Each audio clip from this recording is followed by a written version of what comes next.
In this class, we are going to study about the hormonal control of male reproductive system, and along with it, we are going to study about the semen and also a few other things.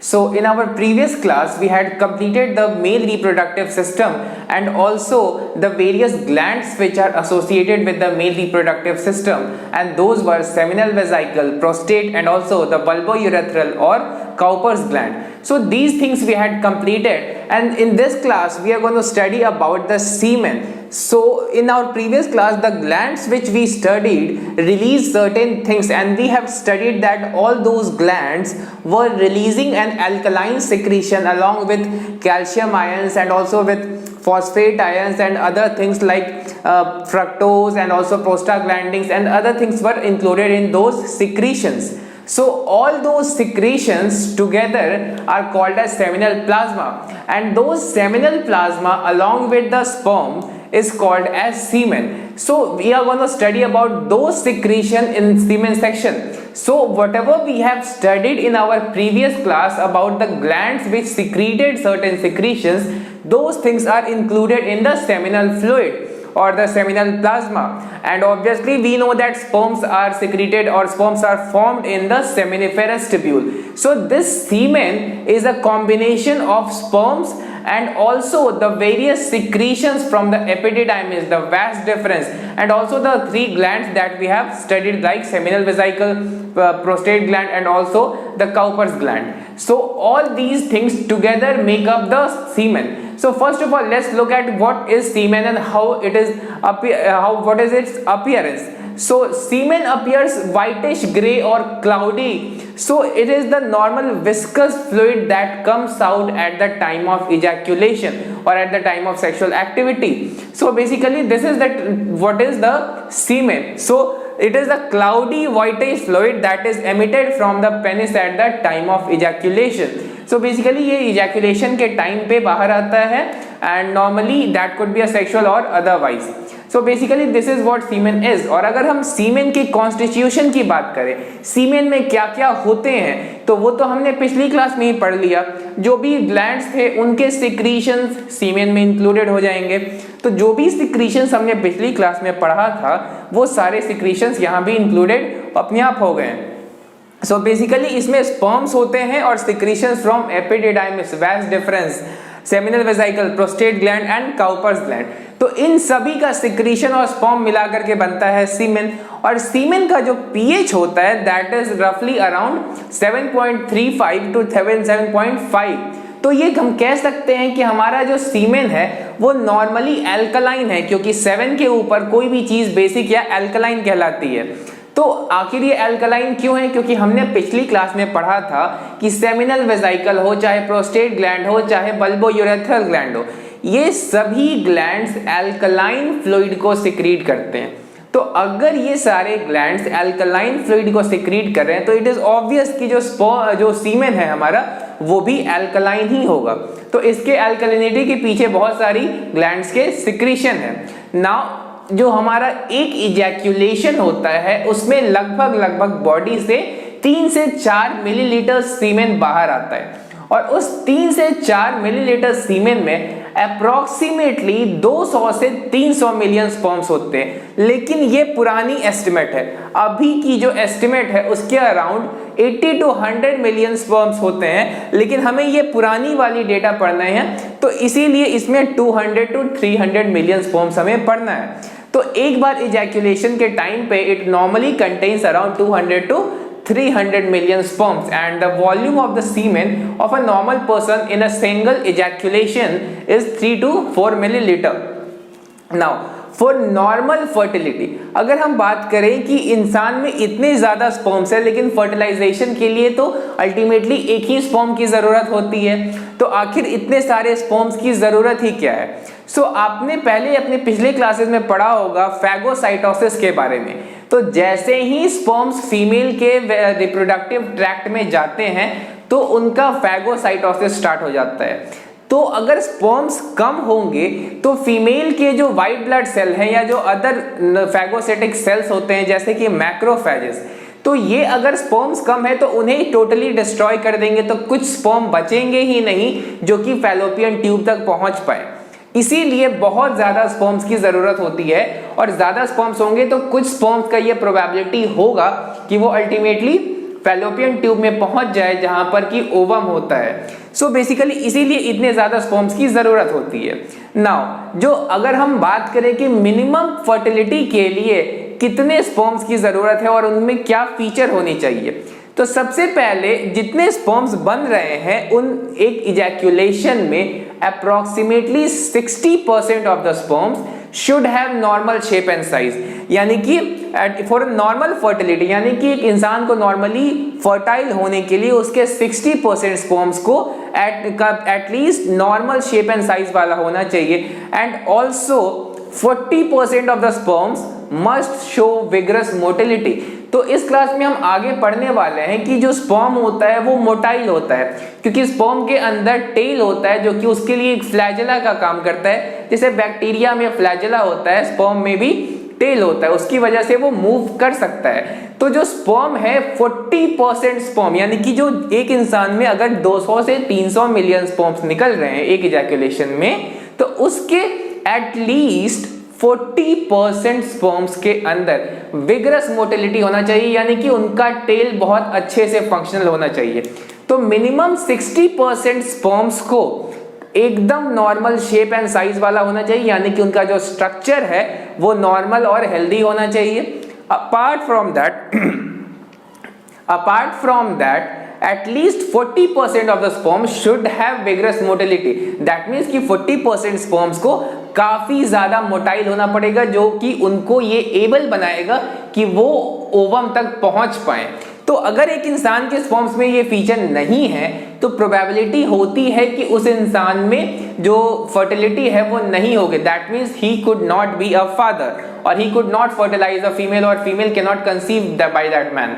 So this could occur. Now जो हमारा सीमेन है, सीमेन में दो part है, एक है sperm. तो sperm जो होते हैं वो 5 to 8% वॉल्यूम से ज्यादा नहीं होते हैं सीमेन के अंदर, यानी कि 90 to 92% पार्ट जो सीमेन का होता है उसे हम कहते हैं सेमिनल प्लाज्मा। यानी कि अगर हम सीमेन की बात करें तो ये जो सेमिनल प्लाज्मा है ये अराउंड 90 to 95% के आसपास होता है, और अप्रोक्सीमेटली 5% स्पर्म्स ही वॉल्यूम में होते हैं, यानी कि इस 3 से 4 ml में लगभग 5 से 7% के आसपास स्पर्म्स होंगे, और बाकी के 90 to 95% जो वॉल्यूम बचेंगे उनमें सेमिनल प्लाज्मा होगा। और इस सेमिनल प्लाज्मा में किसके सिक्रीशन होंगे, तो epididymis, vas deferens, bulbourethral gland, seminal plasma और प्रोस्टेट ग्लैंड्स के सिक्रीशंस होंगे। सो दिस वाज अबाउट सीमेन। सीमेन में जो मेन पॉइंट्स हमें याद रखना है कि इनमें क्या क्या होता है, स्पर्म और सेमिनल प्लाज्मा या फ्लूइड पोर्शन कह सकते हैं, किसका सिक्रीशन होता है, वॉल्यूम क्या है सीमेन का एक नॉर्मल इजैकुलेशन में, दैट इज 3 to 4 ml, कितने स्पर्म्स होते हैं 200 से 300 ml होते हैं, एंड अप्रोक्सीमेटली 60% स्पर्म्स को उनका नॉर्मल शेप एंड साइज होना चाहिए, and also at least 40% of the sperms should have vigorous motility, यानी कि उनमें मूवमेंट का एबिलिटी होना चाहिए। This is what we have to study about in the semen section. Now हमारी बॉडी में जो हमारे रिप्रोडक्टिव सिस्टम्स होते हैं वो इंडिपेंडेंट नहीं होते हैं, वो हार्मोन्स के द्वारा रेगुलेटेड होते हैं या हार्मोन्स के द्वारा कंट्रोल किए जाते हैं।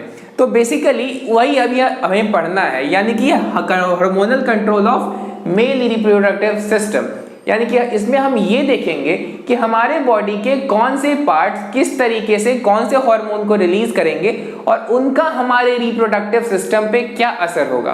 तो अल्टीमेटली आपने 11th क्लास में पढ़ा होगा कि हमारे बॉडी में एक मास्टर एंडोक्राइन ग्लैंड होता है जिसे हम कहते हैं पिट्यूटरी ग्लैंड, लेकिन पिट्यूटरी ग्लैंड टोटली मास्टर नहीं होता है, उससे भी ज्यादा एक एडवांस ग्रैंड मास्टर होता है जिसे हम कहते हैं हाइपोथैलेमस, और हाइपोथैलेमस एक्चुअली में हमारे ब्रेन का एक पार्ट होता है। तो भले ही पिट्यूटरी ग्लैंड हमारा मास्टर एंडोक्राइन ग्लैंड है, लेकिन उसको भी कोई दूसरा रेगुलेट करता है और वो है हाइपोथैलेमस।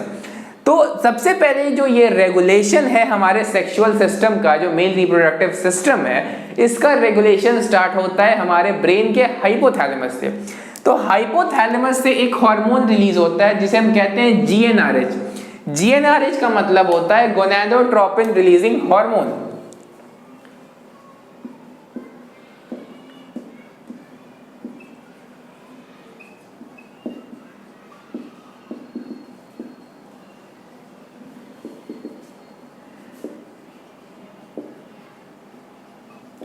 तो ये जो GnRH है बेसिकली क्या है, इसका full form gonadotropin releasing hormone.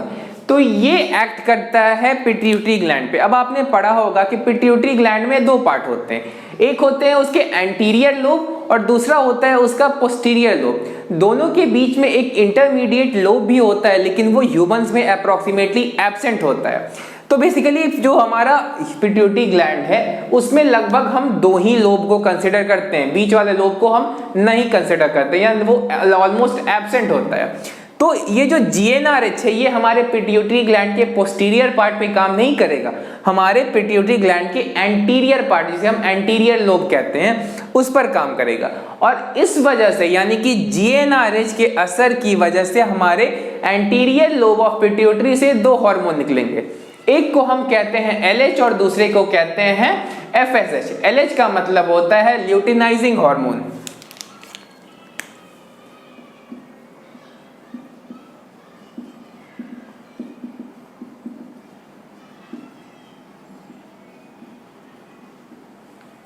और दूसरा है FSH। FSH को हम कहते हैं फॉलिकल स्टिमुलेटिंग हार्मोन।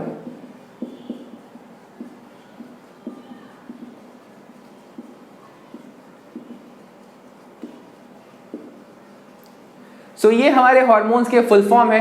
तो सबसे पहले जो रेगुलेशन है वो स्टार्ट हुआ हाइपोथैलेमस से। हाइपोथैलेमस ने GnRH को रिलीज किया। GnRH को रिलीज करने के बाद उसने पिट्यूटरी ग्लैंड पर एक्ट किया और पिट्यूटरी ग्लैंड से दो हार्मोन्स निकले, follicle stimulating hormone and also the luteinizing hormone. अब दोनों का अलग अलग फंक्शन है। जो ल्यूटिनाइजिंग हार्मोन है वो लेडिग सेल पे एक्ट करेगा, और हमने जब टेस्टिस का डायग्राम देखा था तो हमने उसमें देखा था लेडिग सेल कहाँ होते हैं। तो इन लेडिग सेल को हम इंटरस्टिशियल सेल्स भी कहते हैं, और इनसे क्या रिलीज होगा, टेस्टोस्टेरॉन। यानी कि Leydig cells basically testosterone producing sales होते हैं, जो कि सेमिनिफेरस ट्यूब्यूल्स के बीच में जो इंटरस्टिशियल स्पेस होता है वहां पर लोकेटेड होते हैं, और वहां से ये सिक्रीट करते हैं टेस्टोस्टेरॉन। और हमने सबसे पहली क्लास में पढ़ा था इस चैप्टर की कि जो हमारे मेल्स और फीमेल्स में सेकेंडरी सेक्सुअल कैरेक्टर्स होते हैं वो सेक्स हार्मोन्स की वजह से होते हैं।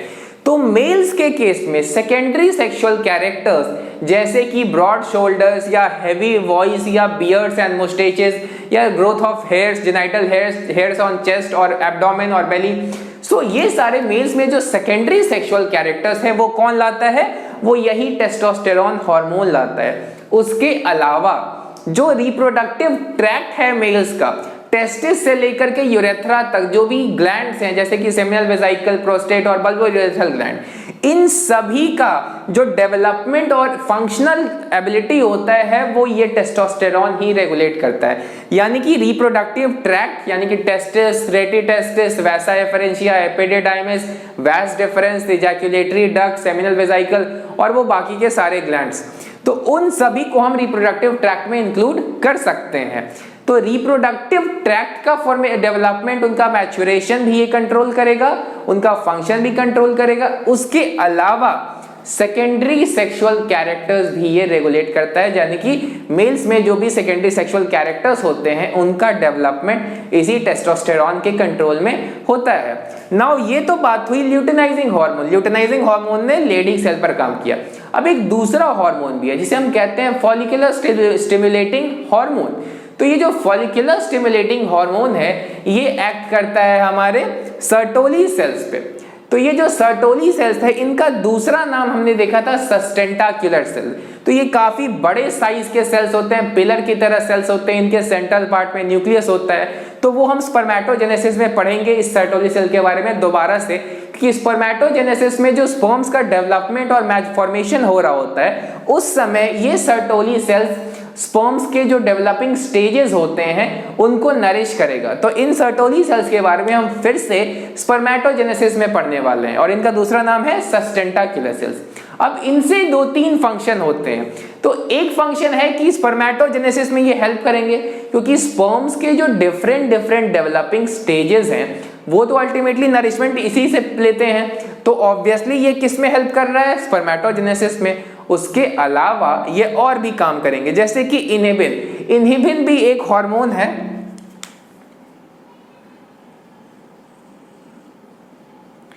हमने जब टेस्टिस का डायग्राम देखा था उस समय भी हमने इन सर्टोली सेल्स के बारे में देखा था और वहां भी हमने इनहिबिन का डिस्कशन किया था एंड दैट वाज कि ये इनहिबिन क्या करता है, ये सप्रेस कर देता है एफएसएच का सिंथेसिस, यानी कि जिस एफएसएच की वजह से सर्टोली सेल्स इनहिबिन रिलीज कर रहा है वही इनहिबिन उल्टा एफएसएच को सप्रेस कर रहा है। यानी कि जब फॉलिकुलर स्टिमुलेटिंग हार्मोन जरूरत से ज्यादा हो जाए या उसका रिक्वायरमेंट किसी टाइम पर ना हो तो इसी पर्पस के लिए इस इनहिबिन का सिक्रीशन होता है ताकि एफएसएच जरूरत से ज्यादा ना सिक्रीट हो जाए। यानी कि अगर वो उसका सिंथेसिस कम हो जाएगा तो ऑब्वियसली उसका सिक्रीशन भी काफी हद तक कम हो जाएगा। तो जब एफएसएच की जरूरत नहीं है या वो एक सर्टेन लिमिट तक ही रहना चाहिए, उससे ज्यादा नहीं, उस पर्पस से सर्टोली सेल्स इनहिबिन को सिक्रीट करेंगे और इनहिबिन एफएसएच के सिंथेसिस को रोक देगा। उसके अलावा इनका एक और फंक्शन है रिलीज ऑफ एबीपी। अब एबीपी का मतलब होता है एंड्रोजन बाइंडिंग प्रोटीन। अब इन एबीपी का फंक्शन है स्पर्मेटोजेनेसिस में, क्योंकि स्पर्मेटोजेनेसिस के लिए चाहिए टेस्टोस्टेरॉन और टेस्टोस्टेरॉन जो है वो सेमिनिफेरस ट्यूब्यूल के बाहर बना है। क्योंकि जब हमने टेस्टिस का डायग्राम देखा था तो टेस्टिस के डायग्राम में हमने देखा था कि अगर जो सेमिनिफेरस ट्यूब्यूल्स थे उनके अलग अलग बाहर वाले पोर्शन है, यहाँ पर थे हमारे लेडिक सेल्स और ये था हमारा सेमिनिफेरस ट्यूब्यूल। तो स्पर्मेटोजेनेसिस तो यहाँ होता है और लेडिक सेल बाहर में है, तो लेडिक सेल से टेस्टोस्टेरॉन को ले जाना है सेमिनिफेरस ट्यूब्यूल के अंदर। यानी कि स्पर्मेटोजेनेसिस के लिए जो टेस्टोस्टेरॉन है वो बाहर में बन रहा है लेकिन चाहिए सेमिनिफेरस ट्यूब्यूल में।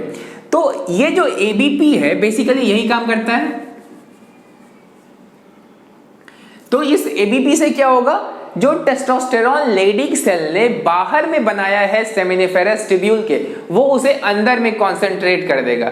यानी कि जहां पर स्पर्मेटोजेनेसिस हो रहा है, जहां पर हमारे टेस्टोस्टेरॉन की ज्यादा जरूरत है, वहां पर उसे ये कंसंट्रेट कर देगा। तो बेसिकली ये अल्टीमेटली ये भी एक तरीके से स्पर्मेटोजेनेसिस में हेल्प कर रहा है, क्योंकि स्पर्मेटोजेनेसिस के लिए टेस्टोस्टेरॉन चाहिए और टेस्टोस्टेरॉन तो बन रहा है लेडिक सेल में बाहर। तो ये क्या कर रहा है कि वहां से ले आ रहा है टेस्टोस्टेरॉन को अंदर में और वहां पे उसे स्पर्मेटोजेनेसिस में हेल्प कर रहा है। तो हम ये भी कह सकते हैं कि एबीपी जो है ये भी इनडायरेक्टली स्पर्मेटोजेनेसिस में ही हेल्प करता है। तो ये था मेल रिप्रोडक्टिव सिस्टम का हार्मोनल रेगुलेशन। यानी कि इस तरीके से जो डिफरेंट हार्मोन्स है जैसे कि GnRH, LH, FSH, testosterone, inhibin, तो ये सब बेसिकली क्या कर रहे हैं, ये सब हार्मोन्स हैं जो कि रिप्रोडक्टिव सिस्टम को रेगुलेट कर रहे हैं। कोई स्पर्मेटोजेनेसिस रेगुलेट कर रहा है तो कोई किसी को रोक रहा है तो कोई किसी को स्टिमुलेट कर रहा है। तो बेसिकली जो है यहाँ पर हार्मोन्स ही रेगुलेट कर रहे होते हैं हमारे रिप्रोडक्टिव फंक्शंस को। और अल्टीमेटली सारा हार्मोन भले ही पिट्यूटरी ग्लैंड से निकल के बाकी इसको हम कह सकते हैं कि इन हार्मोन्स की वजह से कंट्रोल हो रहा है, लेकिन इस पिट्यूटरी को भी कंट्रोल करने वाला हमारा हाइपोथैलेमस है। और हाइपोथैलेमस ब्रेन का पार्ट होता है, ये एंडोक्राइन सिस्टम का पार्ट एक्चुअली में नहीं होता, लेकिन नॉर्मली हम कह सकते हैं क्योंकि यहाँ पे भी कुछ चीज़ों का सिंथेसिस होता है जैसे कि वैसोप्रेसिन या फिर कुछ और हार्मोन्स होते हैं जैसे कि ऑक्सीटोसिन, तो उनका भी सिक्रीशन होता है। बट नॉर्मली हम हाइपोथैलेमस का स्ट्रक्चर, इसका मेन फंक्शंस पढ़ेंगे नर्वस सिस्टम में, क्योंकि हाइपोथैलेमस एक्चुअली में ब्रेन का पार्ट होता है। So this was about the hormonal control of the male reproductive system.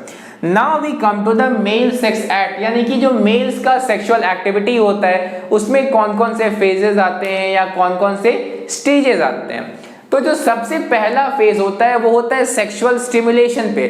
जब भी मेल को सेक्सुअल थॉट्स आएंगे या सेक्सुअल स्टिमुलेशन होगा eight the time of sex, तो उस टाइम पर क्या होगा, सबसे पहले पेनिस में इरेक्शन होगा।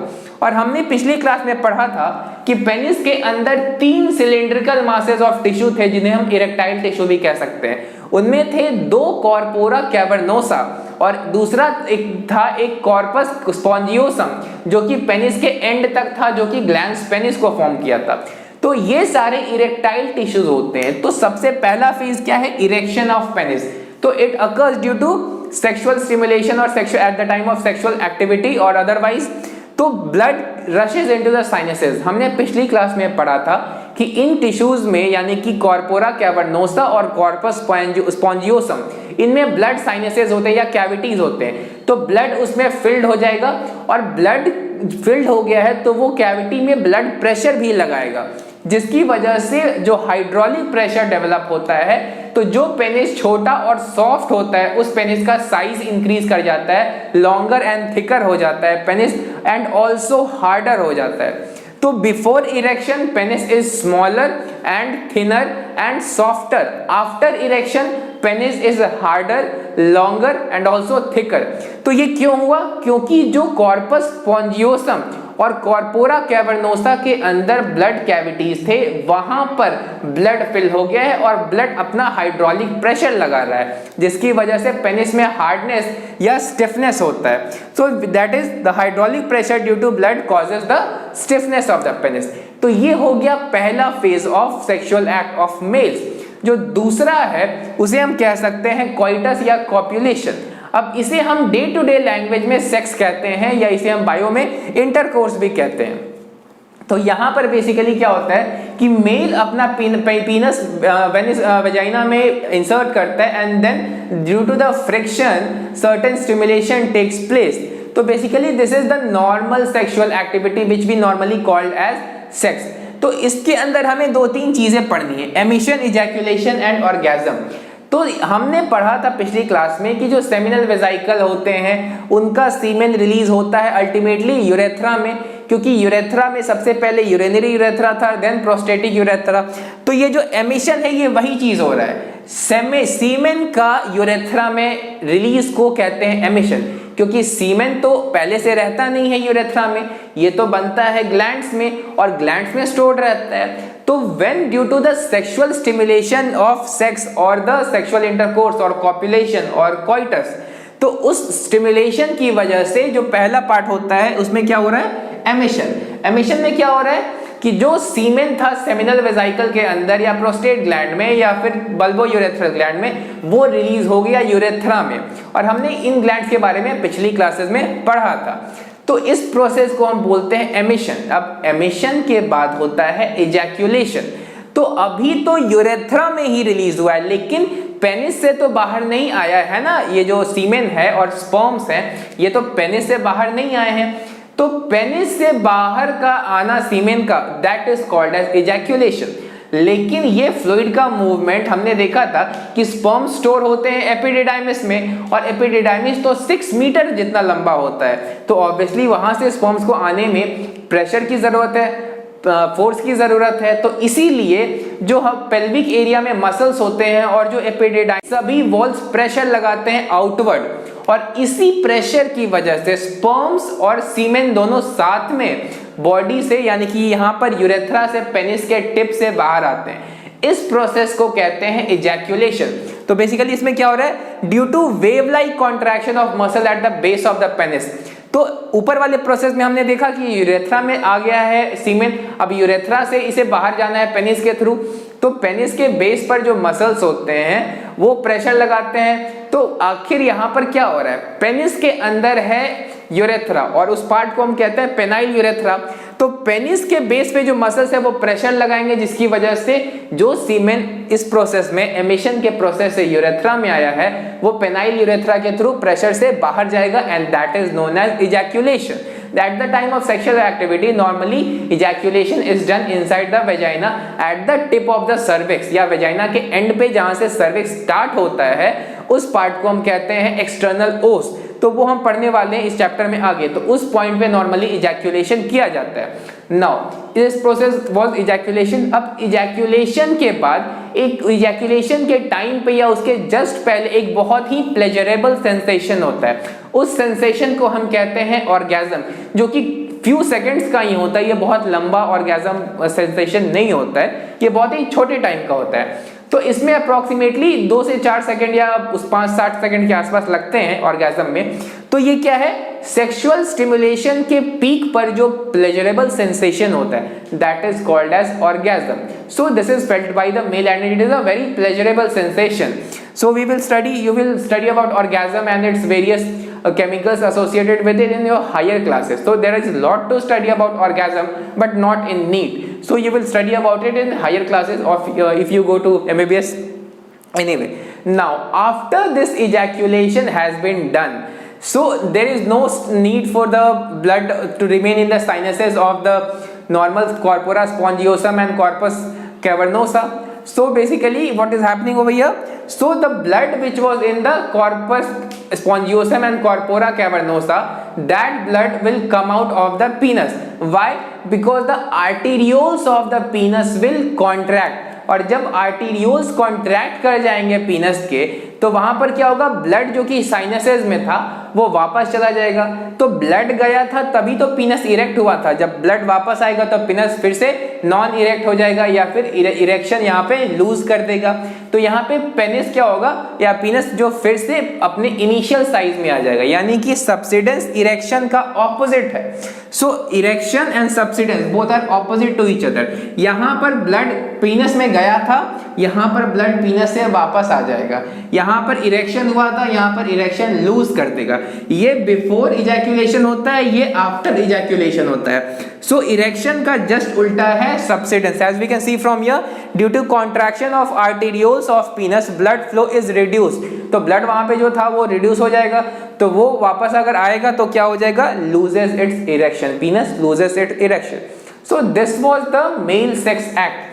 So now we have completed the male reproductive system and also the hormonal control and the male sex act. And now we will study about the disorders, यानी कि मेल की रिप्रोडक्टिव सिस्टम में कौन कौन सी बीमारियां हो सकती हैं, उनके बारे में अब हम पढ़ेंगे।